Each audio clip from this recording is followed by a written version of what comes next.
Às vezes, a nossa linguagem aqui não dá conta de perceber o que é da nossa natureza humana, o que é também da natureza externa, se nós não a tivermos, se nós não pensarmos através dessas histórias. Então é por isso que nós temos esses dois tipos de discurso, como eu falei inicialmente, tá? Nós adentraremos a história dos deuses e saberemos mais sobre nós mesmos e sobre esse mundo, tá? Essa é a ideia aqui desses antigos, né? Isso é o modo simples, até bastante simples, de obter o quê? Os símbolos, tá? Então é assim que o homem obtém os seus símbolos. Obtém os seus símbolos porque falou da realidade, porque explicou a realidade de algum modo. E ali havia personagens, né? Ali naquela explicação havia os seres maiores que estão controlando tudo, que estão fazendo as mesmas coisas ou que estão agora com tal reação, e nós sabemos mais ou menos o que é. É dessa simplicidade que saem os símbolos, né?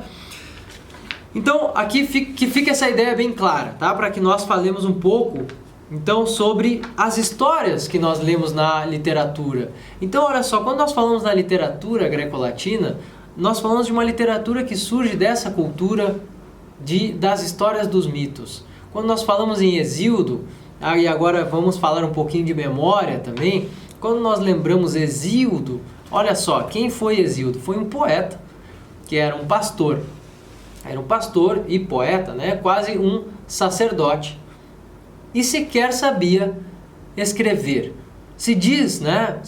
Os historiadores dizem que no tempo de Hesíodo, no tempo da criação da sua teogonia e da sua obra, Os Trabalhos e os Dias, tal obra que, né? Tal poema que é feito para um irmão. Hesíodo percebe, vê que o irmão dele, vê que um dos seus irmãos vive uma vida largada, vive uma vida imoral e que não preza pelas coisas importantes para o ser humano, não preza por nenhum tipo de perfeição. E ele vai lá então e escreve essa obra dos Trabalhos e os Dias, mostrando o que aconteceu, falando de um tempo primordial. Olha só, o que é um tempo primordial? É o tempo da criação das coisas, é o tempo da origem das coisas. Tá? Então Hesíodo escreve para o seu irmão e dá conselhos, mas os conselhos são embasados no quê? São embasados nas histórias dos heróis, dos deuses. Tá? Do mesmo modo, na teogonia, ali nós temos em Hesíodo a explicação do mundo, a origem de todas as coisas. Os homens se perguntavam por que o céu tem esta cor, por que o céu é assim, por que a terra é assim. Por que a terra frutifica e nós não temos frutos no céu? Por que o céu é fixo? Por que as estrelas continuam no mesmo lugar? E por que elas circundam, né? Porque elas têm esse movimento à nossa volta.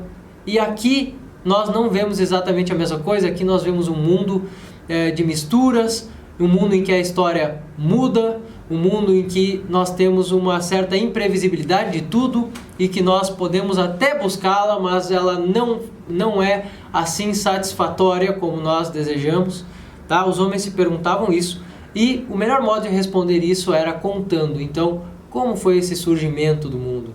E Hesíodo vai começar falando de várias divindades que estavam lá nos primórdios, que estavam lá no início do mundo.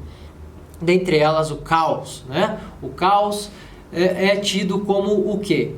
Uma massa amorfa. Então Hesíodo vai falar dessa massa de alguma coisa que nós não sabemos o que é, ou melhor, nós sabemos que era simplesmente o caos. Essa massa amorfa depois se dividirá, né? Se dividirá em vários outros entes, né? Em vários outros seres dessa primeira época da criação, tá? E o caos, na verdade, o que seria esse caos? Olha só como Hesíodo não estava brincando, né? Então nós podemos pensar o seguinte: não, ele inventou esse caos porque afinal de contas é a melhor coisa de se dizer, né? Não há explicação nenhuma, não há ali... Ele não consegue explicar, por exemplo, a origem da matéria por esse caos e tudo isso. Não, mas esse caos está contando algo que, depois que nós entendemos, parece óbvio sobre o início da criação, o início do mundo, né? O início do universo. Quando nós falamos nesse caos, nós devemos entender que ele é justamente aquilo que permite a existência de tudo. Era um só, era uma coisa amorfa, e Hesíodo compreende. Hesíodo compreende, talvez inspirado, como ele mesmo se inspirava, nós vamos falar disso. Ele mesmo compreende esse caos como algo que permite a existência das coisas. Então quer dizer que tudo que surge porque havia uma possibilidade de surgir.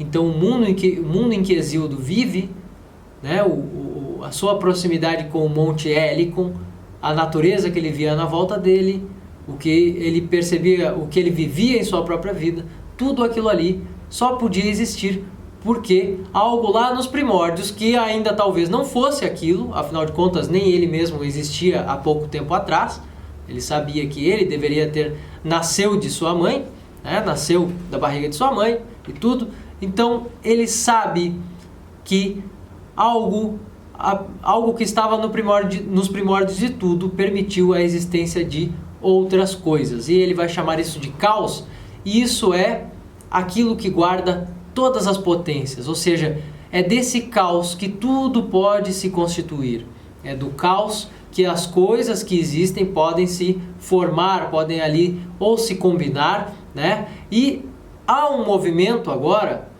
então há esse movimento do caos de divisão.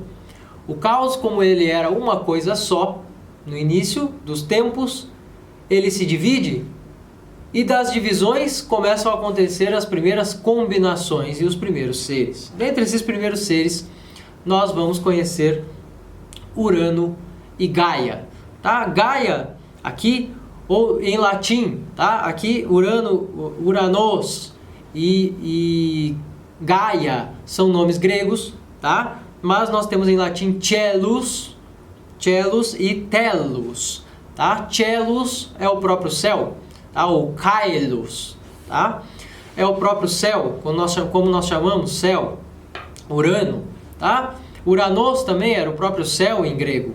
Nós temos também Tellus, que é terra, tá? Terra em latim significa terra, que é a Gaia, também terra para os gregos, certo? E o céu e a terra, então, combinam-se num casamento e formam-se, né, outras criaturas desse casamento.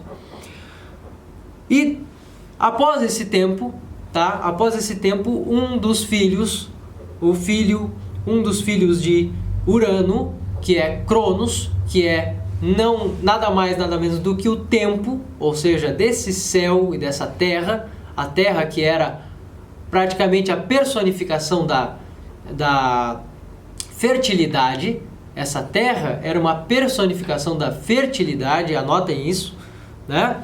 Então, essa terra que dava muitos frutos, que não parava de produzir e vivia nesse casamento com o céu, de repente Saturno ou Cronos para os gregos, Saturno para os latinos, tá? Saturno vai lá e mutila o seu pai, e dessa mutilação surgem outras criaturas, e o pai, que é o céu, para com aquele ato, né? Para com o ato de reprodução com essa terra, e aí surgem então os próximos seres, certo? Saturno então é o causador disso, e portanto, por ter tirado a virilidade do seu pai, do céu, ele acaba então sendo o rei dessa nova geração de deuses, tá? Essa nova geração dos titãs, essa nova geração primordial de Saturno, que é o próprio tempo,